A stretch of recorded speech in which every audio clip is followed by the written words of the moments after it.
मंत्रिपरिषद की बैठक हुई, उसके संबंध में आयोजित इस प्रेस कॉन्फ्रेंस में आप सबका स्वागत है। आज जिन बिंदुओं पे चर्चा हुई उसके बारे में मैं आपको बताऊंगा। आज उद्योग विभाग का दो मामला था।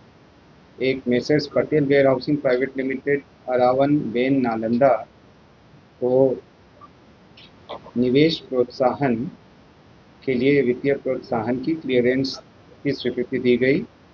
और इसी प्रकार दूसरा एजेंडा था messrs ESE energy limited private limited खुदरा कैमूर को भी सिमिलरली वित्तीय प्रोत्साहन क्लियरेंस की स्वीकृति दी गई। जल संसाधन विभाग का तीसरा एजेंडा था, जिसमें गया में डोभी प्रखंड में इंटीग्रेटेड मैन्युफैक्चरिंग क्लस्टर जो बन रहा है, इसके बारे में आप अवगत हैं। वहाँ पर जल की उपलब्धता सुनिश्चित करने के लिए जलाशय का निर्माण तथा अन्य आवश्यक कार्य के लिए 428 करोड़ 8,30,000 रुपये की स्वीकृति दी गई। इससे फ़ायदा ये होगा कि वहाँ पर जो भी इंडस्ट्रियल यूनिट्स आ रही हैं उनको उनकी आवश्यकता के अनुरूप जल उपलब्ध हो सकेगा। पंचायती राज विभाग का अगला एजेंडा था, जिसमें 15वें वित्त आयोग की अनुशंसा के आलोक में स्थानीय निकायों के लिए भारत सरकार से प्राप्त हेल्थ सेक्टर ग्रांट के मद की राशि की विमुक्ति के लिए बिहार आकस्मिकता निधि से 747 करोड़ 97,64,000 रुपये की अग्रिम की स्वीकृति दी गई।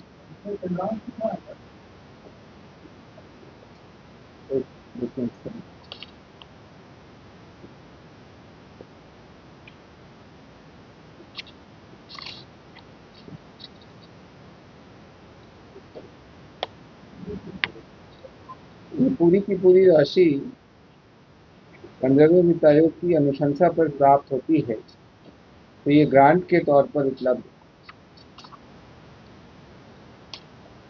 वित्त विभाग का अगला एजेंडा था, जिसमें षष्ठम राज्य वित्त आयोग की अनुशंसा अवधि को वित्तीय वर्ष 26-27 के लिए विस्तारित किया गया। विज्ञान प्रौद्योगिकी और तकनीकी शिक्षा विभाग का अगला एजेंडा था, जिसमें Bihar council on science and technology Patna तथा इसके अधीनस्थ कार्यालयों के लिए पूर्व से स्वीकृत 94 पदों में से 87 पदों को प्रत्यर्पित किया गया और नए 53 पद सृजित किए गए।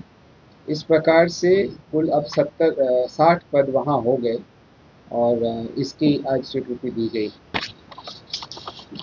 विज्ञान प्रौद्योगिकी और तकनीकी शिक्षा विभाग का ही अगला एजेंडा था, जिसमें विज्ञान प्रौद्योगिकी और तकनीकी शिक्षा विभाग एवं उसके अधीनस्थ संस्थानों में तकनीकी एवं विशेषज्ञ सेवाओं के लिए यंग प्रोफेशनल्स के चयन संबंधी पॉलिसी 2026 की स्वीकृति दी गई। गृह विभाग का अगला एजेंडा था, जिसमें राज्य की अंतर्राष्ट्रीय एवं अंतर्राज्यीय सीमावर्ती सुरक्षा के तथा आसूचना तंत्र को और विकसित किए जाने के दृष्टिकोण से विशेष शाखा के अधीन पुलिस महानिरीक्षक बॉर्डर के पद नाम से एक नए पद का सृजन किया गया। आप अवगत हैं कि नेपाल के साथ बिहार की सीमा काफ़ी लंबी है। उन बातों को मद्देनज़र रखते हुए संस्थागत व्यवस्था के लिए इस पद का सृजन किया गया है।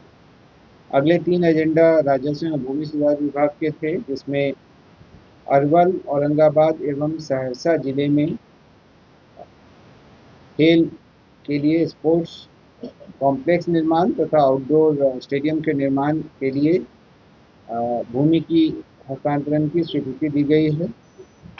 अरवल में 6.81 एकड़ भूमि, औरंगाबाद में 13.09 एकड़ भूमि देव में और सहरसा में सलखुआ अंचल में 6.61 एकड़ भूमि आउटडोर स्टेडियम के निर्माण हेतु हस्तांतरण की स्वीकृति दी गई।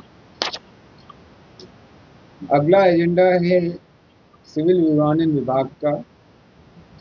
बिहार में नए अंतर्राष्ट्रीय मार्गों पर हवाई संपर्कता बढ़ाने की नीति के तहत नए अंतर्राष्ट्रीय गंतव्यों हेतु नॉन स्टॉप वायु सेवा यानी बिना रुके वायु सेवा प्रदान करने के लिए आमंत्रित निविदा के आलोक में messrs InterGlobe aviation limited Indigo airlines से गयाजी बैंकॉक मार्ग हेतु प्राप्त एकल निविदा को बिहार वित्त संशोधन नियमावली के संगत प्रावधान के आलोक में नामांकन के आधार पर चयन करने तथा वायबिलिटी गैप फंडिंग के लिए 12 महीने के लिए अधिकतम 10 करोड़ 40 लाख रुपए मात्र की स्वीकृति दी गई।